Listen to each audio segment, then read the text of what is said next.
नाज़रीन, मियाँ ताहिर हाज़िर खिदमत। आज मैं आपको भारत की अंदर की सूरत हाल बताने आ रहा हूँ।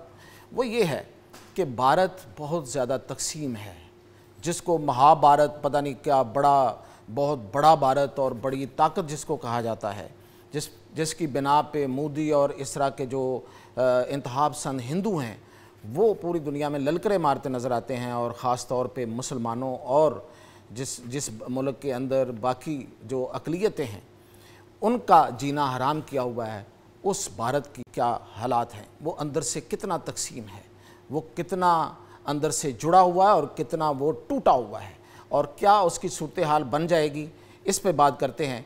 तो ये नौबत क्यों आई कि इस पे ये बात की जाए। उसकी वजह ये है कि भारत के एक स्टेट अरुणाचल प्रदेश को चाइना ने अपनी स्टेट डिक्लेयर किया और उन्होंने ऐलान कर दिया कि ये जो अरुणाचल प्रदेश है ये अब ज़ंगियान है, और उसके पूरे उस स्टेट के जितने अहम मकामात थे उनके नाम तक उन्होंने दे दिए, और वो सारे चीनी ज़बान में नाम हैं, वो चाइना के नाम हैं। और मैंने पहले आपको डिटेल बताई थी कि वो किस तरीके से उसको हासिल करने की वो एक अरसे से कोशिश कर रहा था।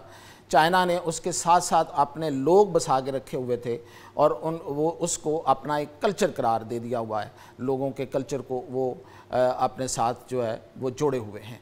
और अब उन्होंने ऐलान भी कर दिया और पाकिस्तान ने उसकी हमायत कर दी है, अज़रबैजान भी उसकी हमायत में है, तुर्की की हमायत आने वाली है और रूस भी इसकी हमायत करने जा रहा है। तो इसके बाद आप समझें कि अरुणाचल प्रदेश जो है सबसे पहला जो दशका है वो अरुणाचल प्रदेश का इंडिया के साथ मिलने की सूरत में होगा। और इसके साथ इससे पहले सिक्किम एक रियासत है जो स्ट्रेटजिकली इंडिया को बड़ा फ़ायदा देती है और ये बड़ी ऊंचाई पे मौजूद है। इस पर सबसे पहले हमला होगा और जिसके लिए चाइनीज़ फोर्सेस जो हैं वो अपनी पोजीशनिंग यहाँ कर रही हैं। तो इस तरह से ये जो अरुणाचल प्रदेश और सिक्किम है ये चाइना का हिस्सा बन जाएंगे, यानी ग्रेटर चाइना का हिस्सा। तो एक तो ये गया भारत के हाथ से। अब आ जाते हैं हम दूसरी तरफ कि इसके बाद ये जब सिक्किम जाता है और यहाँ पे जो इसका रास्ता है वो कट हो जाता है, जो इसको जाता है रास्ता इंडिया का, ये एक बहुत छोटा सा यहाँ पे रास्ता है। तो फिर ये जो 7 सिस्टर्स हैं, 7 सिस्टर्स में कौन कौन सी रियासतें हैं, उनमें एक है आसाम, मणिपुर, मेघालय, मिज़ोरम, इधर नागालैंड और त्रिपुरा। लेकिन अब ये 7 नहीं रहेंगी, ये 6 सिस्टर्स हो जाएंगी, क्योंकि एक सिस्टर जो है वो चाइना ले जाएगा। तो यहाँ पे जो अलहदगी की तहरीकें हैं वो एक अरसे से जारी हैं और बड़ी शिद्दत के साथ जारी हैं, जिस पर इंडिया का कोई कंट्रोल नहीं है। और ये 7 सिस्टर्स अपनी एक वतन बनाएंगी और ये उसका उन्होंने कलर रखा हुआ है जो उसके फ्लैग का कलर होगा। उसके बाद इंडिया का तीसरा हिस्सा जो है वो होगा जो अलहदा होने जा रहा है। अरुणाचल प्रदेश का डायरेक्ट असर जो है वो कश्मीर के तहरीक पर पड़ेगा, और कश्मीर की तहरीक इसलिए पड़ेगा कि कश्मीर जो है ये भी कई दहाइयों से, बल्कि बहुत आप दहाइयाँ नहीं हैं इसमें तो बरसहा बरस से ये तहरीक चल रही है और कश्मीरी भारत के साथ नहीं रहना चाहते। तो दोनों तरफ के कश्मीर इकट्ठे होंगे और ये एक कश्मीरियों का एक वतन बन जाएगा और ये एक हिस्सा अलहदा हो जाएगा। और अरुणाचल प्रदेश जब चाइना का हिस्सा होगा तो सफारती लिहाज से, इखलाकी लिहाज से और पूरी दुनिया में इस पर दबाव आ जाएगा कि अगर वो चाइना का हिस्सा बन सकता है तो क्यों कश्मीर जो है वो आज़ाद नहीं हो सकता। और फिर इसके बाद चौथा हिस्सा जो अलहदा हो रहा है वो है खालिस्तान। ये खालिस्तान की तहरीक दहाइयों से चल रही है। जब से पाकिस्तान बना उस वक़्त से सिखों को अपना एहसास हो गया था, अपने इंडिपेंडेंस, अपनी शनाख्त का एहसास हो गया था। तब से वो, और 80s में ये तहरीक आपको पता बहुत ज़ोरों पे थी और वहाँ उस वक्त बहुत से सिख जो हैं वो हिंदुओं ने शहीद कर दिए। तो ये जो खालिस्तान है ये इससे अलहदा हो जाएगा। चौथा हिस्सा तो ये उससे गया और ये मतलब तहरीक जो है वो अपनी उस पीक पे अब पहुँच चुकी है। अब पांचवा जो हिस्सा भारत का होता है अलहदा वो है द्रविड़ा नाडो।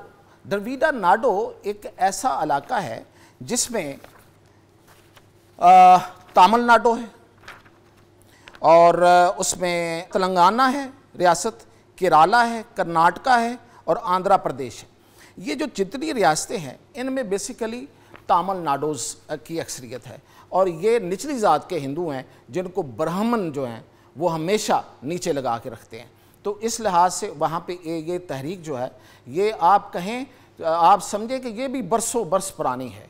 ये द्राविड़ी बोलने वाले लोग हैं, ये हिंदुस्तान के असल बाशिंदे हैं, तो लिहाजा ये द्रविड़ा नाडु के नाम से, और यही उनका परचम का कलर है और ये उसको ये अलहदा हो जाएगा। छठे नंबर पे जाके जो तकसीम आती है वो आती है बंगाल की।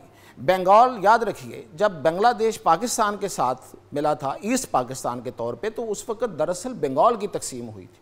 1947 में दो ही तकसीम हुई हैं, एक पंजाब तकसीम हुआ और एक बंगाल तकसीम हुआ।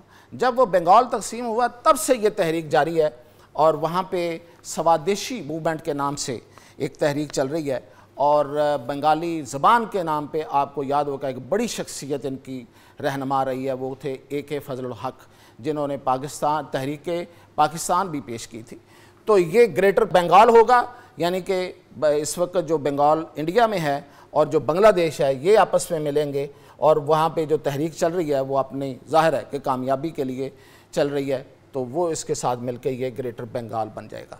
और फिर ये कि आखिर पे इंडिया के पास क्या होगा, वो होगा ये हिस्सा जिसे हिंदू राष्ट्र कहें, जो मर्ज़ी कहें, भारत कहें, ये होगा मोदी का हिंदुस्तान, ये होगा मोदी का भारत, ये होगा इंतहा पसंदों का भारत जो हर तरफ से गिरा होगा, लैंड लॉक्ड होगा।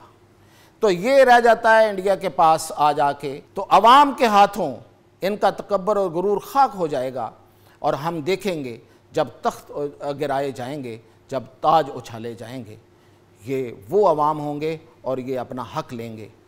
भारत अंदर से कितना तकसीम शुदा है मैंने आपको डिटेल बताई है। मज़ीद अपडेट के साथ इंशाल्लाह हाज़िर।